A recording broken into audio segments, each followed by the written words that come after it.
ঐকমত্য কমিশনের সংস্কার প্রক্রিয়ার সঙ্গে সম্পৃক্ত থাকার পরও বিএনপি সংস্কার বিরোধী অবস্থান জাতির জন্য দুর্ভাগ্যজনক বলে মন্তব্য করেছেন জামায়াতে ইসলামীর সেক্রেটারি জেনারেল অধ্যাপক মিয়া গোলাম পরওয়ার। তিনি অভিযোগ করেন সরকার জুলাই সনদ ও গণভোটকে আলাদা করে জাতিকে বিভ্রান্ত করার চেষ্টা করছে। দুপুরে জাতীয় প্রেস ক্লাবের তথ্য ও সম্প্রচার খাতের সংস্কার একটি জনমুখী ও জবাবদিহিমূলক রোডম্যাপ শীর্ষক সেমিনার অনুষ্ঠিত হয়। এতে প্রধান অতিথির বক্তব্যে মিয়া গোলাম পরওয়ার বলেন, গণভোটের ৭০% ভোটারের সমর্থন সংস্কারের পক্ষে জনরা হিসাবে প্রতিষ্ঠিত হয়েছে এবং এ বিষয়ে কোনো নোট অব ডিসেন্ট গ্রহণযোগ্য নয়। গণভোটের মাধ্যমে জনগণ বিএনপির নোট অব ডিসেন্ট প্রত্যাখ্যান করেছেন।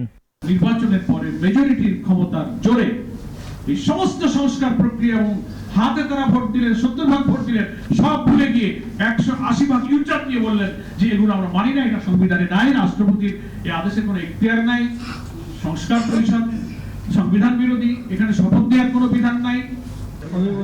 গণভোটের রায় অক্ষরে অক্ষরে বাস্তবায়নের আহ্বান জানিয়ে সংস্কারের অংশ হিসাবে গণমাধ্যমের স্বাধীনতা নিশ্চিত করার দাবিও জানান জামায়াত নেতা। Journalism is the barometer of civilisation. সাংবাদিকতা হচ্ছে সভ্যতার মাপকাঠি। কোন দেশ কোন জাতি কত সভ্য সেটা সাংবাদিকতার স্ট্যান্ডার্ড দিয়ে মাপা। কেউ বলে সাংবাদিকতা হচ্ছে জাতির বিবেক, জাতির দর্পণ। ওয়াদা রক্ষা না করলে বর্তমান সরকারের থেকে সংস্কারের আশা করা যায় না বলেও মন্তব্য করেন তিনি। যুগের পর যুগ নৈতিকতার সংকট আমাদেরকে গিলে খাচ্ছে। ইমরান শেখ, নাগরিক, ঢাকা।